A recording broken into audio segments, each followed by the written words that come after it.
Perbuatan apa yang kamu sesali dalam hidup? Mengeluarkan effort dan usaha dalam hubungan yang seharusnya aku tinggalkan. Semakin dalam kita terjerat, semakin sulit kita keluar.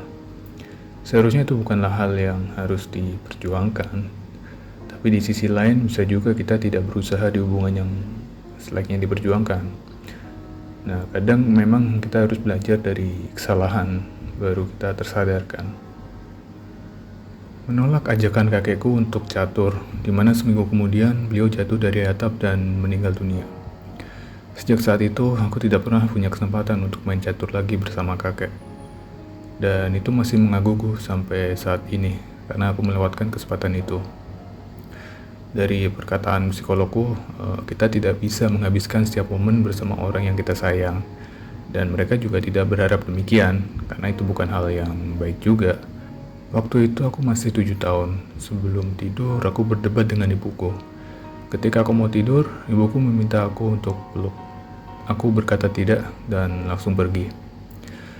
Keesokan harinya, aku terbangun dengan kondisi rumah kosong. Dan di tengah kebisingan, ayah menghampiri aku sambil berkata bahwa ibu meninggal akibat pendarahan otak. Moral story-nya, jangan pergi tidur ketika masih dalam argumen. Ketika aku berumur 7 tahun, aku memarahi ayahku karena salah membelikan aku video game. Aku masih bisa melihat wajah kecewanya saat itu. Dan itu masih menghantui aku sampai sekarang.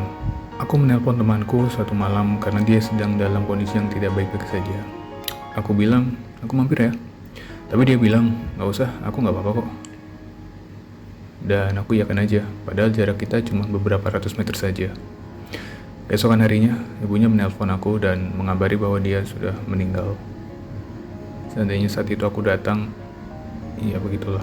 Tidak menyiapkan dana pensiun saat masih muda. Itu dan tidak menginvestasikan uangku saat masih bekerja. Memang saat kita masih muda, hal-hal seperti ini tidak terlalu terpikirkan oleh kita. Menggunakan kartu kredit terlalu banyak untuk beli sesuatu yang tidak aku butuhkan. Sekarang aku kesulitan membayar tagihan kartu kredit itu tiap bulannya. Bagi sebagian orang, itu adalah hal yang sulit dikontrol, apalagi ketika masih muda.